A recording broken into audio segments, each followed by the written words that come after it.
Hello my dear students, how are you? I hope all you are fine and doing good. जैसा कि आप सभी लोगों को पता है, हम हमारे योद्धा बैच में हमने हमारे मैक्रो इकोनॉमिक्स को कवर कर लिया, हमने इंडियन इकोनॉमिक डेवलपमेंट को कवर कर लिया, हमने हमारे बिजनेस स्टडीज़ को कवर कर लिया। आज से इस पर्टिकुलर वीडियो से हम हमारे अकाउंट्स के सेक्शन को शुरू करेंगे। आज से आपको जितनी भी वीडियो अगली मिलने वाली हैं, आपको टोटल 6 वीडियो MCQ की मिलेंगी एंड 2 से 3 वीडियो आपको कॉन्सेप्ट की मिलेंगी। इन सारे वीडियो में 6, 7, 8, 9 वीडियो में हम आपके जो भी अकाउंट्स के जितने भी इम्पोर्टेंट पॉइंट्स हैं आपके एंट्रेंस एग्ज़ाम को लेकर के, जहाँ जहाँ से भी आपके क्वेश्चन बनने के चांसेस हैं, वो सारे पॉइंट्स को हम लोग आज इस वीडियो में आज के आने वाले वीडियोस में कवर करेंगे। आई होप आप सभी लोग ने उन सारी वीडियोस को देख ली होंगी जो आपके माइक्रो इकोनॉमिक्स की हैं, इंडियन इकोनॉमिक डेवलपमेंट की हैं।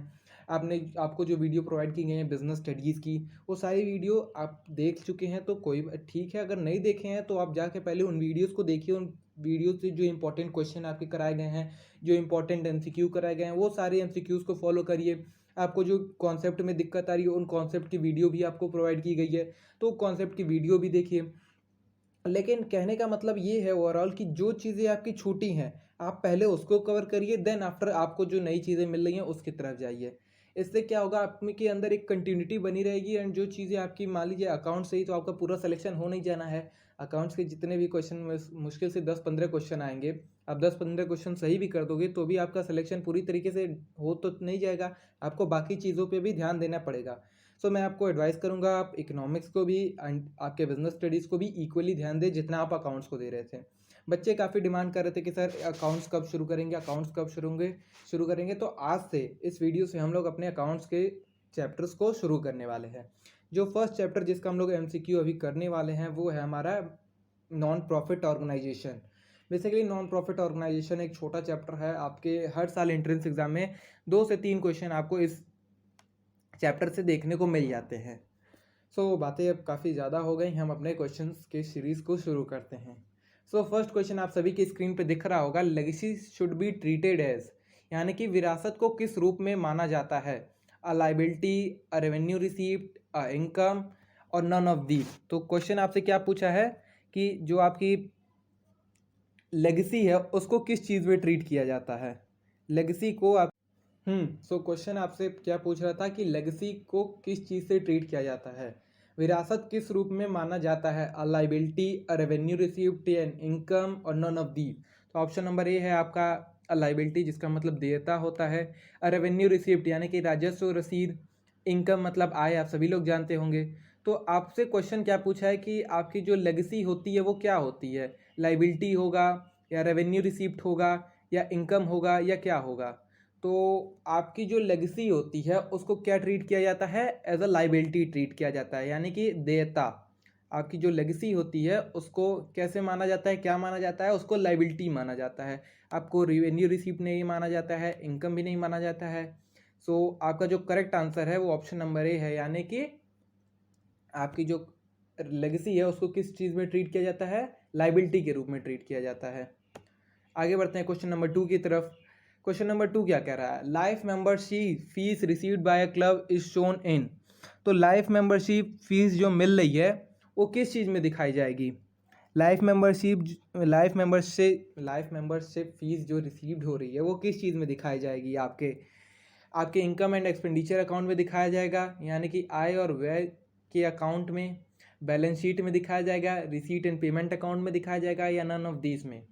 तो लाइफ मेंबरशिप फीस जो आपको रिसीव हो रही है, क्वेश्चन आपसे पूछ रहा है कि वो किस चीज़ में दिखाया जाएगा?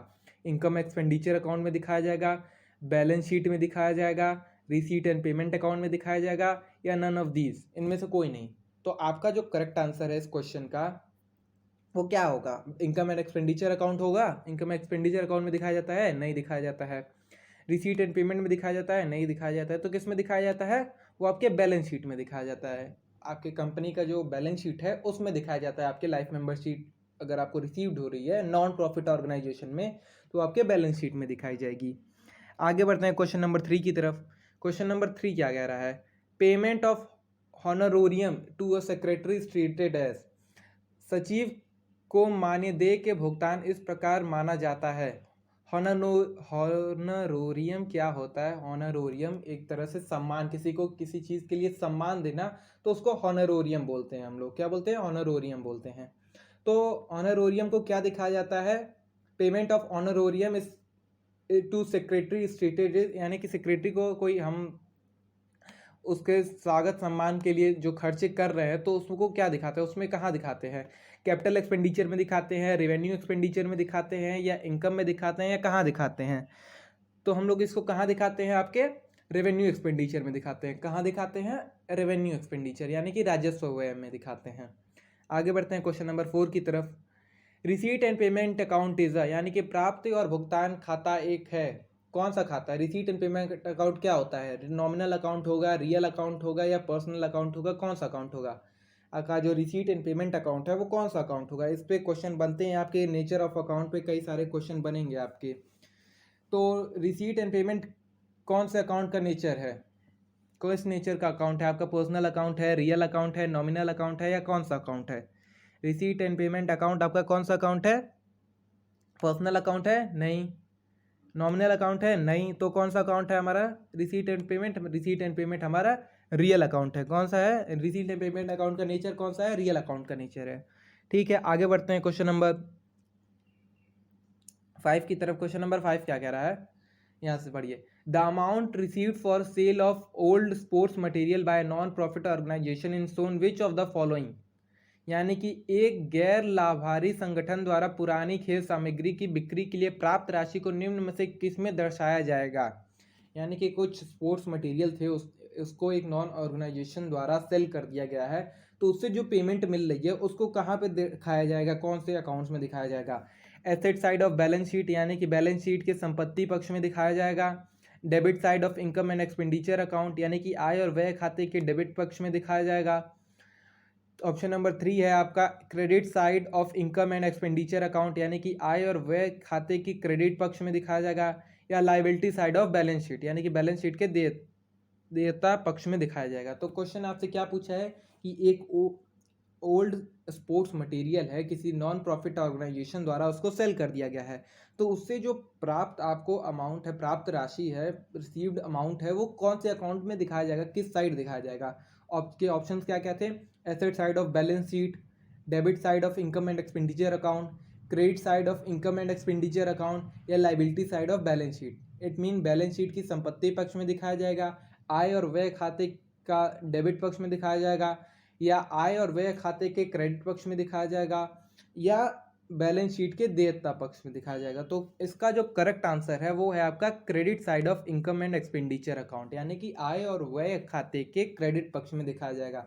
अगर कोई ओल्ड स्पोर्ट्स मटेरियल या कुछ भी सेल की जा रही है नॉन प्रॉफिट ऑर्गेनाइजेशन द्वारा, तो उससे जो आपको इनकम मिल रही है, तो उसको कहाँ दिखाएंगे हम लोग? उसको हम लोग इनकम एंड एक्सपेंडिचर अकाउंट के क्रेडिट साइड में दिखाएंगे। आप चाहे न्यूज़पेपर सेल कर रहे हो, चाहे कोई भी अपने ऑर्गेनाइजेशन का कोई भी सामान सेल कर रहे हो पुराना, तो उससे जो इनकम आपको जनरेट हो रही है, तो वो आप अपने इनकम एंड एक्सपेंडिचर अकाउंट के क्रेडिट साइड में शो करेंगे। आई होप आपको ये सारी चीज़ें समझ आ रही हैं। बढ़ते हैं आगे क्वेश्चन नंबर 6 की तरफ। क्वेश्चन नंबर 6 क्या कह रहा है? Receipt and payment account generally show, यानी कि रसीद और भुगतान खाता आमतौर पर क्या दिखाता है? डेबिट बैलेंस दिखाएगा, क्रेडिट बैलेंस दिखाएगा, सरप्लस और डेफिसिट दिखाएगा, या कैपिटल फंड, यानी कि शेष ऋण दिखाएगा, जमा राशि दिखाएगा, अधिशेष या घाटा दिखाएगा, या पूंजी कोष दिखाएगा? तो क्या दिखाएगा? आपका जो रिसीट एंड पेमेंट अकाउंट है वो क्या दिखाता है? डेबिट बैलेंस दिखाता है, क्रेडिट बैलेंस दिखाता है, सरप्लस और डेफिसिट दिखाता है, या आपका कैपिटल फंड दिखाता है? तो आपका जो रिसीट एंड पेमेंट अकाउंट है वो आमतौर पर क्या दिखाता है? आपका डेबिट बैलेंस दिखाता है। क्या दिखाता है? डेबिट बैलेंस, यानी कि शेष ऋण दिखाता है। आगे बढ़ते हैं क्वेश्चन नंबर 7 की तरफ। क्वेश्चन नंबर 7 क्या कह रहा है? Subscription received in advance during the current year is, यानी चालू वर्ष के दौरान अग्रिम में प्राप्त सदस्यता है an income, an asset, a liability, या नन ऑफ द अबव? तो ये क्या होगा? अगर चालू वर्ष के दौरान ही अगर हमें सब्सक्रिप्शन रिसीव्ड हो जा रहा है, तो वो हमारे लिए क्या होगा? इनकम होगा, एसेट होगा, लायबिलिटी होगा, या नन ऑफ द अबव होगा? तो ना तो वो इनकम होगा, ना ही वो एसेट होगा हमारे लिए। वो हमारे लिए क्या होगा? वो हमारे लिए लायबिलिटी होगा। क्या होगा? लायबिलिटी होगा। यानी कि अगर कोई सब्सक्रिप्शन हमें मिल जा रहा है हमारे ईयर के दौरान यानी कि एक वर्ष के दौरान ही हमें सब्सक्रिप्शन रिसीव्ड हो जा रहा है तो हमारे लिए लाइबिलिटी होगा, क्या होगा, दायित्व होगा। आगे बढ़ते हैं क्वेश्चन नंबर 8 की तरफ। क्वेश्चन नंबर 8 क्या कह रहा है, income and expenditure account is यानी कि फिर आपका नेचर क्वेश्चन आ गया, अकाउंट के नेचर के बेस पे कि कौन सा अकाउंट किस नेचर का है। तो पूछा क्या है इस बार, आपका इनकम एंड एक्सपेंडिचर जो अकाउंट है वो कौन से नेचर का है, पर्सनल अकाउंट है, रियल अकाउंट है, नॉमिनल अकाउंट है, या इनमें से कोई नहीं है। बेसिकली आपके अकाउंट्स को 3 टाइप में डिवाइड किया गया है, personal account, real account, nominal account. तो आपका जो इनकम एंड एक्सपेंडिचर अकाउंट है वो कौन सा अकाउंट है, पर्सनल अकाउंट है या रियल अकाउंट है या नॉमिनल अकाउंट है। तो आपके इनकम एंड एक्सपेंडिचर अकाउंट के अगर नेचर की बात की जाए तो ना तो वो आपका पर्सनल अकाउंट है ना वो आपका रियल अकाउंट है, तो वो किस नेचर का अकाउंट है, आपके नॉमिनल नेचर का अकाउंट है। कौन से नेचर का अकाउंट है, नॉमिनल नेचर का अकाउंट है। आगे बढ़ते हैं क्वेश्चन नंबर 9 की तरफ। क्वेश्चन नंबर 9 क्या कह रहा है, which of the following is not an non profit organisation, यानी कि निम्नलिखित में से कौन सा गैर लाभकारी संगठन नहीं है।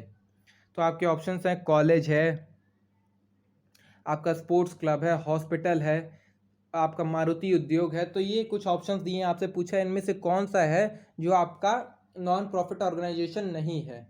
तो मान लीजिए कॉलेज भी आपका नॉन प्रॉफिट ऑर्गेनाइजेशन हो सकता है, यानी कि गैर लाभकारी संगठन आपके कॉलेज भी हो सकते हैं। कई सारे कॉलेज हैं जो गैर लाभकारी संगठन है, यानी कि वो प्रॉफिट जो जनरेट होता है उनसे वो अपने पास नहीं रखते हैं, गवर्नमेंट को भेज देते हैं या किसी ऐसी संस्था में भेज देते हैं जहाँ उनकी रिक्वायरमेंट हो, जैसे कि अनाथालय या कोई अदर हॉस्पिटल जहाँ भी उसकी आवश्यकता हो, उस फंड की आवश्यकता हो, वो वहाँ भेज देते हैं। तो स्पोर्ट्स क्लब भी कई सारे ऐसे हमारे कंट्री में चलते हैं जो अपने पास पैसा नहीं रखते हैं, जो प्रॉफिट होता है वो भी कहीं भेज देते हैं। हॉस्पिटल्स भी हमारे नॉन प्रॉफिट ऑर्गेनाइजेशन के तहत कई सारे चलते हैं। तो लेकिन जो मारुति उद्योग है वो एक पर्सनल है, यानी कि एक प्राइवेट सेक्टर है। प्राइवेट सेक्टर उसका कोई मालिक है, वो काम ही कर रहा है। प्राइवेट सेक्टर क्यों काम करते हैं, प्रॉफिट जनरेट करने के लिए। मारुति उद्योग एक प्राइवेट ऑर्गेनाइजेशन है, प्राइवेट ऑर्गेनाइजेशन का मेन मोटिव क्या होता है, प्रॉफिट कमाना। तो ये नॉन प्रॉफिट तो हो नहीं सकता, तो ये जो है हमारा ये एक नॉन प्रॉफिट ऑर्गेनाइजेशन है। कौन सा, मारुति उद्योग। आपको एग्जाम में ऐसे पूछ सकता है एग्जाम्पल दूसरा देख करके, तो आप लोग इसके लिए रेडी रहिएगा। आगे बढ़ते हैं क्वेश्चन नंबर 10 की तरफ। Income and expenditure account generally indicates, यानी कि आय और व्यय खाता आमतौर पर इंगित करता है, क्या इंगित करता है, सरप्लस और डेफिसिट यानी कि अधिक्य और घाटा, कैश बैलेंस यानी कि नगदी जो आपके पास नगद बैलेंस रहता है उसको दिखाता है, कैपिटल फंड यानी कि पूंजी कोष, या नेट प्रॉफिट नेट लॉस, कुल लाभ या हानि। नेट प्रॉफिट नेट लॉस, कुल लाभ या कुल हानि किसको दिखाता है, आपका जो इनकम एंड एक्सपेंडिचर अकाउंट है वो आमतौर पर क्या दिखाता है। तो आमतौर पर क्या दिखाता है आपके, ना तो कैश बैलेंस को दिखाता है, ना कैपिटल फंड को दिखाता है, ना नेट प्रॉफिट या नेट लॉस को दिखाता है। वो किस चीज़ को दिखाता है, आपके सरप्लस एंड डेफिसिट को दिखाता है। आय और व्यय खाता आमतौर पर क्या इंगित करता है, आपका आधिक्य और घाटे को इंगित करता है, यानी कि सरप्लस और डेफिसिट को इंगित करता है, इट मीन्स शो करता है। आगे बढ़ते हैं क्वेश्चन नंबर 11 की तरफ। क्वेश्चन नंबर 11 क्या कह रहा है, the excess of asset over liability non trading concern is treated as, यानी कि गैर व्यापारिक प्रतिष्ठानों में देनदारी पर संपत्ति की अधिकता को इस प्रकार माना जाता है, प्रॉफिट, सरप्लस, कैपिटल फंड या नेट प्रॉफिट, यानी कि लाभ, अधिक्य, पूंजी कोष, शुद्ध लाभ। तो किस तौर पर माना जाता है, क्या है क्वेश्चन आपका, एक बार फिर रीड करिए। The excess of asset over liability non trading concern is treated as, यानी कि गैर व्यापारिक प्रतिष्ठानों में देनदारी पर संपत्ति की अधिकता को किस प्रकार माना जाता है, प्रॉफिट की तरह माना जाता है, या सरप्लस की तरह माना जाता है, या कैपिटल फंड की तरह माना जाता है, या नेट प्रॉफिट की तरह माना जाता है, यानी कि लाभ की तरह माना जाता है, या आधिक्य की तरह माना जाता है, या पूंजी कोष की तरह माना जाता है, या आपके शुद्ध लाभ की तरह माना जाता है। बेसिकली देखिए क्या है, मैं क्वेश्चन पढ़ने के बाद आपको इतना टाइम दे रहा हूँ कि आपको जो करेक्ट आंसर है आप लोग अपने कॉपी में अगर आपको आ रहा है तो आप लोग मार्कआउट कर लीजिए। मैं क्वेश्चन रीड कर रहा हूँ, 3 से 4 बार रीड कर रहा हूँ, इस वजह से रीड कर रहा हूँ कि आपको प्रॉपर टाइम मिल जाए अपने क्वेश्चन को समझने का। अगर जो इंग्लिश में नहीं समझ पा रहा है वो हिंदी में समझे, जिसको हिंदी में नहीं समझ में आ रहा है वो इंग्लिश में समझे। और आपको अगर आंसर पता है तब तक आप जो अपना आंसर है उसको कहीं कॉपी में नोट कर लीजिए, फिर जब मैं आंसर आपको बता रहा हूँ तो आप मैच कर लीजिए। अगर मैच आपका सही हो रहा है तो ठीक है, अगर आपका गलत हो रहा है तो आप क्या करिए, क्वेश्चन के साथ अपने ऑप्शन को, करेक्ट ऑप्शन को नोट डाउन कर लीजिए। इससे क्या होगा, जो आपका क्वेश्चन गलत हो रहा है आपको बस वही क्वेश्चन आपके एग्जाम डे के दिन रिवाइज करना पड़ेगा, ना कि आपको पूरी वीडियो देखनी पड़ेगी। और बाद में अगर आप लोग बोलेंगे तो ये पीडीएफ भी मैं आपको प्रोवाइड कर दूंगा, जिससे आप लोगों को अगर एग्ज़ाम दिन के जाना है तो पूरी वीडियो देखने के बजाय आप बस पीडीएफ को रीड कर लोगे तो भी आपका काम चल जाएगा। तो हम लोग का क्वेश्चन का आंसर क्या था, द एक्सेस ऑफ एसेट और liabilities in non trading concern is treated as, तो उसको किस तरह ट्रीट किया जाएगा, आपके प्रॉफिट की तरह ट्रीट किया जाएगा नहीं, सरप्लस की तरह ट्रीट किया जाएगा नहीं, नेट प्रॉफिट की तरह ट्रीट किया जाएगा नहीं, तो किसकी तरह ट्रीट किया जाएगा, आपके कैपिटल फंड की तरह यानी कि पूंजी कोष की तरह ट्रीट किया जाएगा। आगे बढ़ते हैं क्वेश्चन नंबर 12 की तरफ। In non trading concern excess of income और एक्सपेंडिचर इज कॉल्ड, यानी कि गैर व्यापारिक प्रतिष्ठानों में व्यय से अधिक आय को कहा जाता है प्रॉफिट, सरप्लस, लॉस, डेफिसिट। तो क्या कहा जाता है आपका, क्या कहा जाता है, सरप्लस कहा जाता है। क्या कहा जाता है, सरप्लस कहा जाता है, क्योंकि एक नॉन प्रॉफिट ऑर्गेनाइजेशन है और नॉन प्रॉफिट ऑर्गेनाइजेशन में कभी प्रॉफिट नहीं होगा। तो प्रॉफिट नहीं होगा तो उसको जो अधिक हमारे पास पैसा आता है उसको क्या बोलते हैं, सरप्लस बोलते हैं। क्या बोलते हैं, सरप्लस बोलते हैं। और अगर घाटे में जाएगा तो क्या बोलते हैं, उसको नुकसान बोलेंगे, नहीं बोलेंगे, उसको क्या बोलेंगे हम लोग, डेफिसिट बोलेंगे। आपसे क्वेश्चन में अगर एक्सेस की जगह अगर कम कर दिया जाता तो क्या होता आपका, अगर क्या देता एक्सेस एक्सपेंडिचर ओवर इनकम, तो आप लोग क्या करते, क्वेश्चन का आंसर डेफिसिट करते, ना कि लॉस करते। आगे बढ़ते हैं क्वेश्चन नंबर 13 की तरफ। क्वेश्चन नंबर 13 क्या कह रहा है, Jharkhand academic council is an, तो झारखंड एकेडमिक परिषद एक रूप में क्या है, ट्रेडिंग ऑर्गेनाइजेशन है, नॉन ट्रेडिंग ऑर्गेनाइजेशन है, या नन ऑफ द अबव। तो इस क्वेश्चन का आपको आंसर जो है वो नॉन ट्रेडिंग ऑर्गेनाइजेशन है, यानी कि गैर व्यापारिक संगठन है। क्वेश्चन नंबर 14 क्या है हमारा, weightage average method of calculating goodwill is used when, यानी कि व्यक्ति की गणना की भारतीय औसती विधि का प्रयोग कब किया जाता है, profit are not equal, profit shown an increasing और decreasing trend, profit is fluctuating, or none of the above. तो इस क्वेश्चन का जो आपका करेक्ट आंसर है वो है आपका प्रॉफिट शोन इन इंक्रीजिंग और डिक्रीजिंग ट्रेंड, यानी कि मुनाफा बढ़ने या घटने की प्रवृत्ति को दिखाता है। आगे बढ़ते हैं क्वेश्चन नंबर 15 की तरफ। क्वेश्चन नंबर 15 क्या कह रहा है, most transactions in non trading concern are, यानी कि अधिकांश लेन देन गैर व्यापारिक चिंताएं हैं, cash, credit, both cash and credit, या नन ऑफ द अबव। तो आपका क्वेश्चन नंबर 15 का जो करेक्ट आंसर है वो है आपका कैश, यानी कि ऑप्शन नंबर जो ए है वो आपका करेक्ट आंसर है, यानी कि नगद। आगे बढ़ते हैं क्वेश्चन नंबर 16 की तरफ। Out of the following item which is shown in the receipt and payment account of a non profit organisation, यानी कि निम्नलिखित मदों में से जो अलाभकारी संगठन के प्राप्ति और भुगतान खाते में दिखाया जाता है वो क्या है, receive subscription received in advance, यानी कि सदस्य अग्रिम में प्राप्त हुई, लास्ट ईयर सब्सक्रिप्शन रिसीव्ड, यानी कि पिछले साल का सब्सक्रिप्शन मिला, करंट ईयर सब्सक्रिप्शन रिसीव्ड, यानी कि चालू वर्ष का अंश दान प्राप्त हुआ, या ऑल ऑफ दीज। तो आपके क्वेश्चन नंबर 16 का जो आंसर है ये ऑल ऑफ दीज होगा, क्योंकि ये सारे ही आइटम आपके रिसीट एंड पेमेंट अकाउंट में,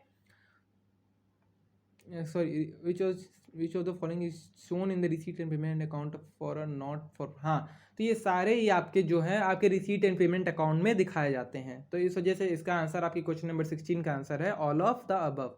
ये भी आपके रिसीट एंड पेमेंट अकाउंट का पार्ट है, ये भी आपके रिसीट एंड पेमेंट अकाउंट का पार्ट है, और ये भी जो है आपके रिसीट एंड पेमेंट अकाउंट का पार्ट है। सो इस क्वेश्चन का आंसर आपका ऑल ऑफ द अबव होगा।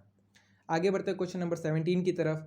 सो which of the following represent capital receipt, यानी कि निम्नलिखित में से कौन पूंजी प्राप्ति का प्रतिनिधित्व करता है, लाइफ मेंबरशिप सब्सक्रिप्शन, यानी कि आजीवन सदस्यता,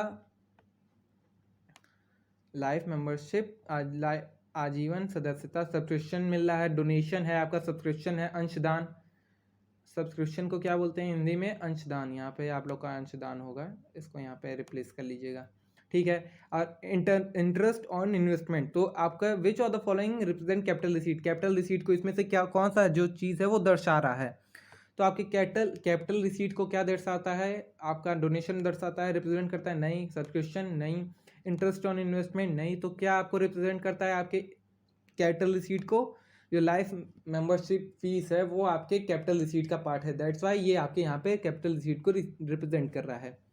आगे बढ़ते क्वेश्चन नंबर 18 की तरफ।